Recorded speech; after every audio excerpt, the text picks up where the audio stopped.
just waiting to buy tobacco and rye from now till I die.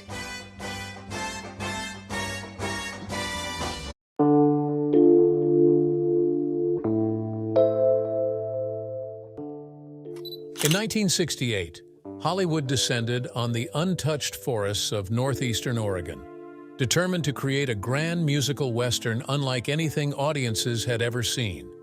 What they got was a disaster, one built on chaotic rewrites, unpredictable weather, and personal scandals that threatened to derail the entire production. Marvin and Clint Eastwood were at the center of it all, living inside a story that was far more dramatic than the one written in the script.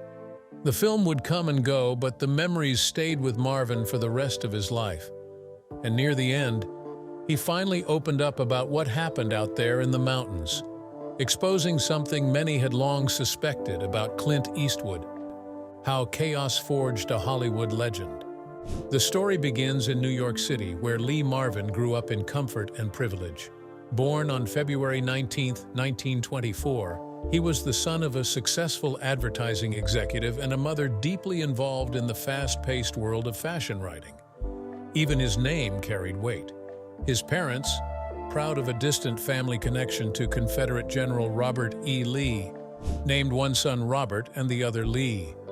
It was a nod to heritage, a choice that would follow him for life. On paper, Marvin's childhood looked stable and smooth. In reality, school quickly disrupted that picture. He wasn't a standout student, not by grades or behavior. Skipping class, fighting, pushing limits, these became his trademarks long before Hollywood ever claimed him. Eventually, doctors labeled him with two conditions that explained everything: dyslexia and ADHD. Learning was a battlefield, and Marvin rarely walked away the winner. Still, creativity found its way in. He took up the violin, an unexpected artistic spark for a boy who otherwise lived rough. And just to balance things out, he developed a second passion, an adrenaline-fueled hobby of hunting. One day he played delicate strings, the next he was deep in the woods tracking game.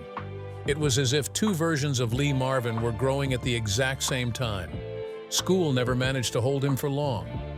After time at a socialist boarding school in upstate New York, followed by a series of expulsions from college prep programs, Marvin reached a conclusion on his own terms.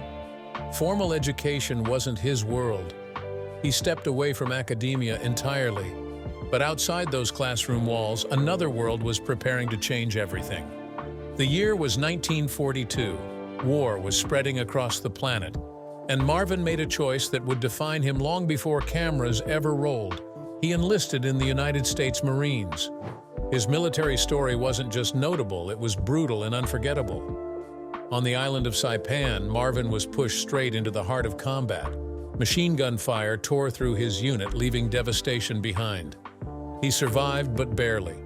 A burst of bullets struck him in the lower back and buttocks, injuries so severe they nearly ended his life.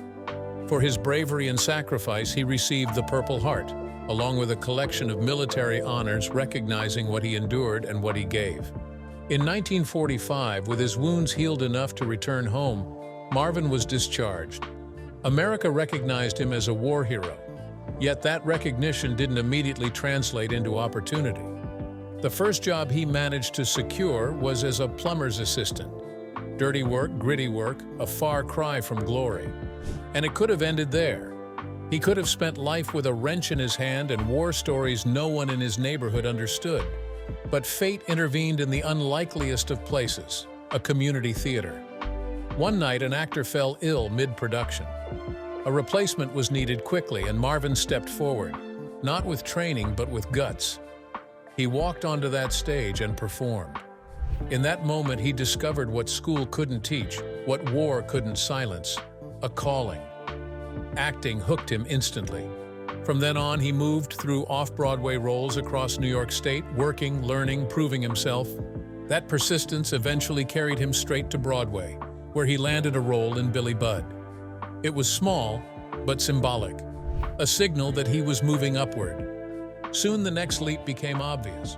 Hollywood, California, a bigger arena with bigger expectations. Marvin arrived in 1950 ready for a new war, this time against casting lists and competition. What set him apart was something no acting class could provide: real combat experience. Directors trusted him, actors learned from him, productions leaned on him.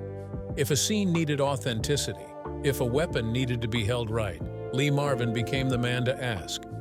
His film debut came in 1951 with You're in the Navy Now, the same movie that introduced Charles Bronson to the world.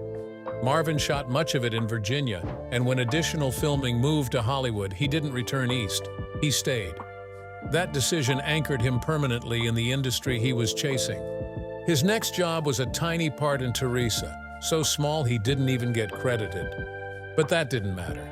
He offered insight, real soldiers' knowledge, details others couldn't fake. His reputation spread quietly, then quickly. And just like that, momentum began to build. The explosive turned toward stardom. 1952 didn't just nudge Lee Marvin's life forward, it shoved it. In 1 year alone, he appeared in 5 films, squeezed in some television work, and still found a way to stir up chaos off-screen.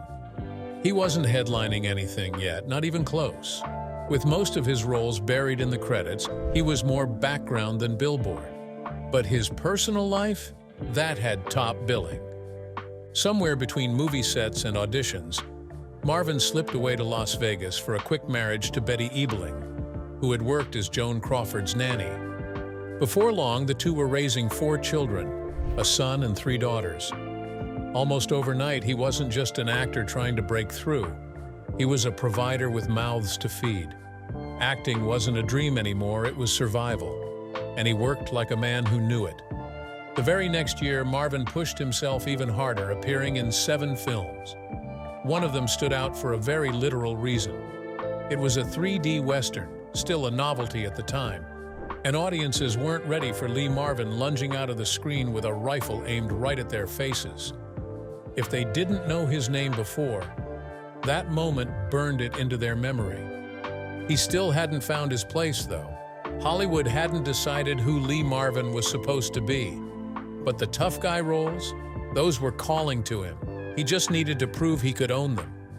That chance arrived with The Wild One. There was only one problem. Marvin couldn't ride a motorcycle. Marlon Brando could effortlessly, which only added pressure. Instead of backing down, Marvin trained hard, learned to ride properly, and eventually became so skilled he took up racing for real. That film didn't just give him a part, it gave him an identity. From that moment on, he wasn't just playing bad men, he embodied them. And Hollywood noticed. Later that same year, he stepped into Fritz Lang's The Big Heat as one of the most disturbing villains of the decade. When his character threw scalding coffee in Gloria Graham's face, audiences recoiled. The scene was brutal, unforgettable, and frighteningly convincing. People began to wonder if Marvin was dangerous off-screen too, and in some ways he was. By 1954, Marvin was starring in Gorilla at Large, a campy 3D thriller. And that's where he met Anne Bancroft. Behind the scenes, away from his wife and children, he began a secret affair with her. They kept the relationship quiet even when they reunited on A Life in the Balance. His home life was unraveling while his professional life still felt stalled, and despite all the films, he still wasn't breaking through. Television threw him a lifeline in 1957. For the first time, Marvin played the hero, Chicago Detective Lieutenant Frank Ballinger in M Squad. It ran for 117 episodes and gave him the spotlight he'd been chasing. But when it ended, he didn't land on a wave of success. Instead, Hollywood went quiet. For a full year, he couldn't get work. Depression hit hard, and his life edged into dangerous territory. But the story didn't end there. John Wayne, the towering figure of the Western genre, recognized something true and raw in Marvin's performances. In 1961, he invited him into the Comancheros. That opened the door to a second collaboration, this time on the classic The Man Who Shot Liberty Valance. Marvin played the deadly outlaw of the title, sharing scenes not only with Wayne, but also with James Stewart. 3 giants in one frame, and Marvin wasn't the smallest one anymore. Then came 1964, The Killers. His name finally stood alone at the top of the credits. After years of playing thugs, heavies, and nameless shadows, Lee Marvin stepped into his first true leading role. This wasn't a slow climb, it was a launch. From that point on, his career didn't just rise, it took off. In 1965, Lee Marvin found himself standing on a film set that looked like a grand ocean liner. He was shooting the drama Ship of Fools, and by this point in his life, Marvin had earned a reputation as a seasoned drinker. Unfortunately, or depending how you look at it, perfectly fitting, one of his co-stars could match him glass for glass. That co-star was Vivien Leigh, the same Vivien Leigh who once captivated the entire world in Gone with the Wind. But this was a later chapter in her life, one marked by depression and a growing dependence on alcohol. The two were cut from similar cloth in that sense, which makes what happened next even more ironic. During filming, Leigh actually complained that Marvin had drinker's breath during their scenes together. It set the tone for a rocky connection from the jump. But there was someone else on set who took to Marvin much more warmly. Michelle Triola, a club dancer and singer with a small role in the film, quickly caught his attention. The attraction didn't simmer slowly. It flared up fast. Within just weeks, Marvin packed up his life and moved in with her. Triola later said meeting him changed everything, and she was right. The road ahead would bring excitement, chaos, and heartbreak in equal measure. Before that heartbreak arrived, though, things took an unexpected turn. Marvin and Triola grew close to Vivien Leigh, close enough that she invited them both to stay with her at her home in England. But Marvin was not exactly the ideal houseguest. One night, during a friendly card game, he got so worked up that he ripped the deck clean in half. And these weren't cheap cards. They were antiques. Triola held her breath, waiting for Leigh to explode, but to her shock, Leigh was charmed. Marvin's rough edges were, to her, part of the appeal. That rugged charm worked for Leigh, but it wasn't going to help him on his next set. Earlier that same year, Marvin shot the comedy Western Cat Ballou, a project far more in line with his rowdy, big personality energy. Most of the cast thought his drinking worked in favor of the performance, loosening him up and feeding right into the comedy. But Jane Fonda, the film's star, didn't see it that way. She kept her distance, the air between them growing colder by the day. The breaking point came when her fiancé, Roger Vadim, visited the set. Marvin had clearly been drinking, and when he met Vadim, he loudly announced that he hated the French. Then, without missing a beat, he said he liked Vadim only because he was half Russian, followed immediately by the claim that he hated Russians too. It was chaos packaged as bravado. For Jane Fonda, filming Cat Ballou was miserable, and she placed most of the blame on Marvin. But fate had a surprise no one expected, not even Fonda. In Cat Ballou, Marvin played two wildly different characters, pushing himself harder as a performer than he ever had before. The Academy took notice. When awards season rolled in, Lee Marvin walked away with the Oscar for Best Actor. He beat out heavyweights like Laurence Olivier, Rod Steiger, and Richard Burton, giants many assumed would overshadow him easily. Yet on that night, they all stepped aside for Marvin. The Oscar was more than a trophy. It was fuel. Marvin's career skyrocketed, his paycheck multiplied, his fame exploded, but his attitude, well, that stayed exactly the same. That stubbornness grew more visible while filming The Professionals.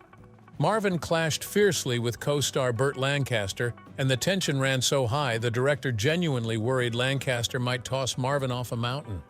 The issue behind it all remained unchanged: too much drinking, too little control. Then came Point Blank, and things escalated further. Marvin thought co-star John Vernon simply didn't look tough enough to stand toe-to-toe with him on screen. So Marvin tested him the only way he knew how. He punched him hard in the stomach. Vernon was furious, and rightfully so. Still, the outburst produced the result Marvin wanted. Vernon came back with the intensity the role needed. At this stage in his life, Lee Marvin wasn't just throwing his weight around, he was swinging it. Physically, professionally, financially. And the world was watching to see where that momentum would ultimately take him. The Price of Fame and Fortune. Cat Ballou may not be the film most people mention first when talking about Lee Marvin, but 1967's The Dirty Dozen is impossible to ignore. That movie wasn't just a hit, it became the defining moment of his career. Marvin took command as the tough leader of a mismatched crew of soldiers, sharing the screen with giants like Charles Bronson, John Cassavetes, and Donald Sutherland. The Dirty Dozen was the peak, and everything that followed struggled to match it. Some roles were solid, but others slipped through his fingers in ways that would haunt his legacy. One of the biggest slip-ups came just 2 years later.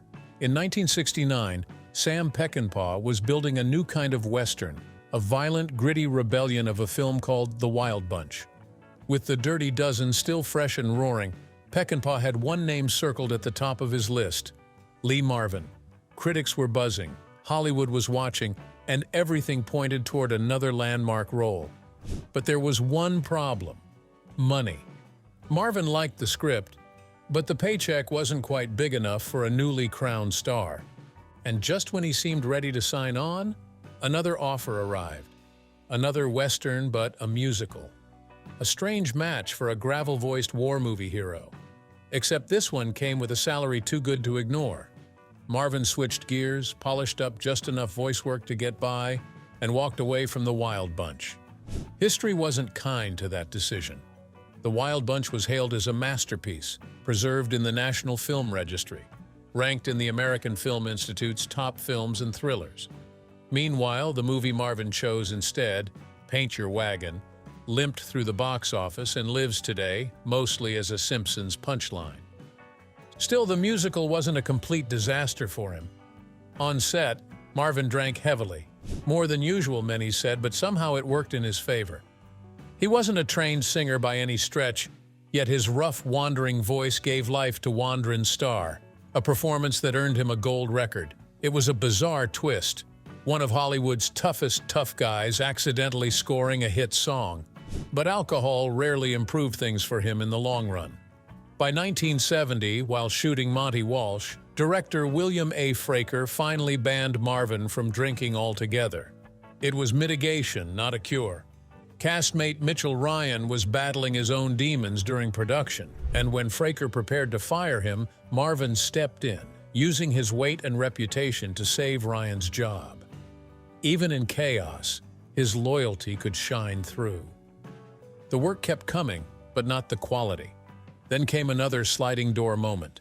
In 1972, director John Borman envisioned Lee Marvin and Marlon Brando headlining a tense backwoods thriller called Deliverance. It could have been another career-defining film, but Marvin waved it off, saying he and Brando were too old. Borman agreed, recast the movie with younger actors, and it became a smash hit that launched Jon Voight and Burt Reynolds into the cinematic stratosphere. Marvin walked away from yet another classic before it ever reached him. While his professional decisions faltered, something more complicated was happening at home. Marvin lived for years with singer Michelle Triola, though they never married. Triola had talent of her own and even recorded an album, but instead of chasing her dreams, she followed Marvin across continents, tended their home, and waited for him to make the partnership official. He never did. She paused her life for him, and it cost her dearly. To understand how Marvin could be so dismissive, it helps to go back further, to 1945. Marvin was 21, involved with Pamela Feely, a teenage girl who became pregnant at 17. Marvin arranged a secret and illegal abortion. Feely nearly died, and after the ordeal, Marvin disappeared with a simple promise. He was going away only for the summer. He never returned. Yet Feely never left his mind.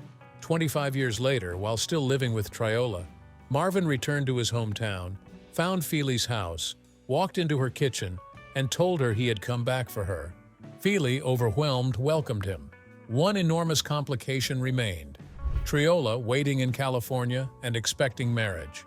Triola had been with Marvin since 1965 and even legally changed her surname to Marvin. She believed she was, for all intents and purposes, his wife. When Marvin announced plans to marry Feely instead, Triola didn't back down. She lawyered up. This became the foundation for Marvin versus Marvin, one of Hollywood's most sensational legal battles. Triola argued that she had lived as his wife and deserved financial compensation like one. She revealed that while they were together, she became pregnant 3 times. One ended in miscarriage, and the other 2 were terminated, paid for by Marvin. Those procedures left her unable to have children. She also argued that she gave up her entire career for him. And for the final blow, she cited Marvin's own words from early in their relationship. "What I have is yours, and what you have is mine." It was vague. It was emotional. But was it legally binding? The court would have to decide. When the verdict came down, both sides claimed victory. Triola received $104,000 tax-free, a substantial amount, but nowhere near the $3.6 million she sought. She framed her award as triumph. Marvin, meanwhile, puffed his chest and called the decision a complete win, advising single women everywhere not to expect big payouts from non-married relationships. Time would prove him only partly right. After the spectacle, they split permanently. Triola found companionship later with Dick Van Dyke and remained with him for more than 30 years, though they never married. It was a curious echo. 2 long relationships, neither sealed at the altar. As for Lee Marvin, he left the courtroom, married Pamela Feely, the girl he once abandoned, and returned to the only world that consistently made sense to him: film sets, late nights, and heavy drinking. In 1980, Lee Marvin walked onto the set of The Big Red One and immediately set the tone in the most unusual way. He didn't speak. Not a greeting, not a nod, nothing. Just silence. And the cast felt every second of it. Then, during a car ride with his 3 co-stars, Robert Carradine, Mark Hamill, and Bobby DeSico, Marvin finally decided to talk. He glanced around and asked, almost casually, which one of them was Carradine. When Carradine raised his hand, Marvin hit him with a single sharp profanity. No explanation, no follow-up, just that. It left everyone wondering what on earth was going through his mind. A few years later, Marvin's body started paying the bill for decades of heavy drinking. In 1983, while filming Michael Apted's Gorky Park, he arrived on set in such bad shape that production didn't even start. They sent him straight to the hospital. And here's where things took a turn you don't usually see in Hollywood. Director Michael Apted actually went to Marvin's hospital room and rehearsed the script with him at his bedside. It was a strange mix of professionalism, loyalty, and desperation to keep the movie moving. His next project came with one small miracle. He managed to stay sober during the entire shoot. That film was 1984's Dog Day, Marvin's last leading role. And yes, the director insisted he kept clean the whole time. But the moment filming wrapped, Marvin slipped right back into old habits. While drunk, he ended up punching a police officer out of nowhere. Later, feeling guilty, he visited the injured officer in the hospital and brought flowers. It was classic Marvin. Chaotic, remorseful, and unpredictable. By this point, the years were weighing on him. His body had taken too many hits, and he was aging faster than he should have. That became painfully obvious when he signed on for The Dirty Dozen, next mission in the mid-80s. The sequel's story was supposed to take place just a few months after the original 1967 film, but in reality, almost 2 decades had passed, and it showed. People thought he looked too old for the role the first time around, so doing a sequel 20 years later only highlighted how much he had changed. And then came his final on-screen appearance, The Delta Force with Chuck Norris. Looking back, it might have been better if he'd skipped that one. He looked worn down, tired, and far older than his years. Being told he was too old for roles was one thing. Realizing it was true, that was something else entirely. Behind the scenes, his health was collapsing. The stomach pain he had lived with grew unbearable, and doctors discovered he had a severely inflamed colon. His body was simply giving out. By December 1986, he was back in the hospital for a colectomy, hoping it would ease the pain. It didn't. Not long after the surgery, he suffered a fatal heart attack at just 63 years old. Before death, Lee Marvin exposed what we suspected about Clint Eastwood. Out in a remote stretch of northeastern Oregon in 1968, deep within the Wallowa-Whitman National Forest, Hollywood attempted something bold, an enormous, expensive musical western called Paint Your Wagon. What followed became one of the most infamous failures in movie history, a production that spiraled into chaos, heartbreak, blown budgets, and a film that simply could not match its ambition. The story being told on screen was a fictional tale set during the California Gold Rush. No-name city built from nothing in the wilderness grows into a booming, raucous mining town where gold dust fuels greed as quickly as it encourages hope. Lee Marvin played Ben Rumson, rough, loud, already legendary for his drinking, and Clint Eastwood played partner, a man of few words whose luck leads the two men into fortune. The town swells with miners, money, vice, and music, only to eventually collapse, literally, when tunnels dug beneath the buildings give way. It was dramatic, wild, and symbolic of everything the real production became. Before it was celluloid chaos, though, Paint Your Wagon was success. Back in 1951, the stage musical by Alan J. Lerner and Frederick Loewe had been a respectable hit. These were the creators behind Brigadoon and My Fair Lady, giants of musical theater. When Paramount, owned by Gulf and Western, decided to bring it to the screen, they wanted a blockbuster to rival Mary Poppins and their own My Fair Lady adaptation. Money poured in. Lee Marvin was given $1 million plus a share of the profits. Clint Eastwood got a similar deal. This film was supposed to be big.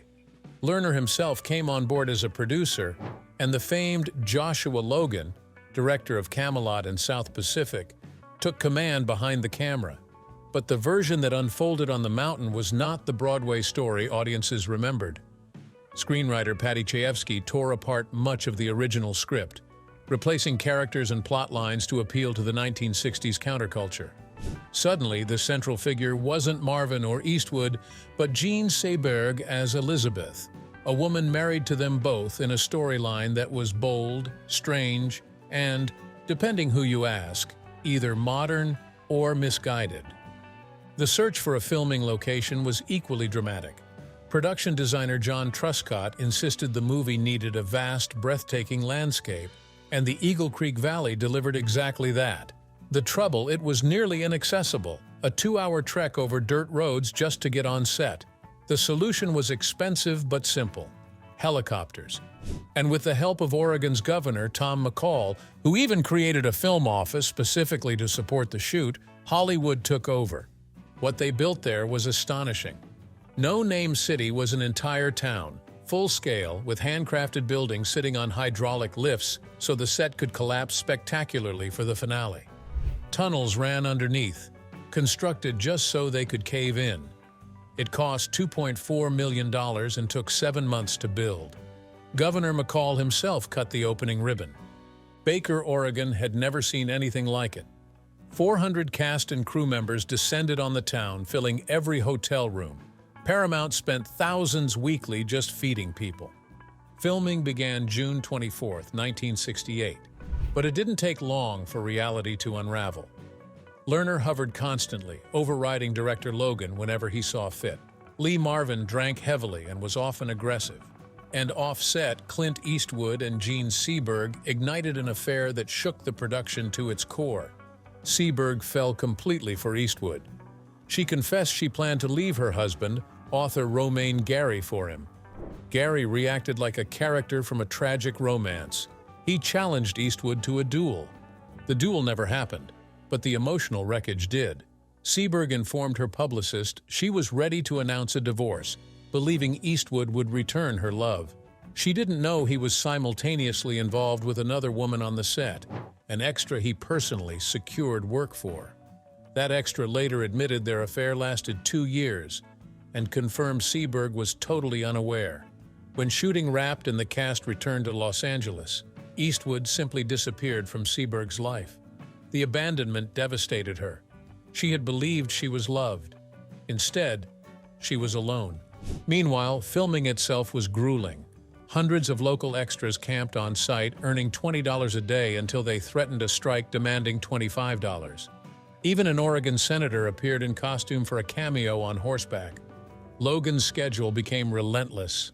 Up before dawn, flown in by helicopter, directing until nightfall, then flown back just to sleep before doing it again. He later wrote that all he could hope for was that someday it would end. And then nature joined the sabotage. Heat waves hit first, days spiking above 100 degrees. Then came the unbelievable. The region's first August rain in 35 years, stopping production for nearly a month. It was followed by October snow. Eventually, they had no choice but to abandon Oregon and finish shooting back in Hollywood. Cameras finally stopped rolling in early December. The post-production process was no cleaner. Logan's contractual right to make his own director's cut was stripped away by Lerner, who stepped in to recut the film himself. The movie ran 166 minutes when reviewed by the MPAA, earning the first ever M rating. But before general release, 30 minutes were cut.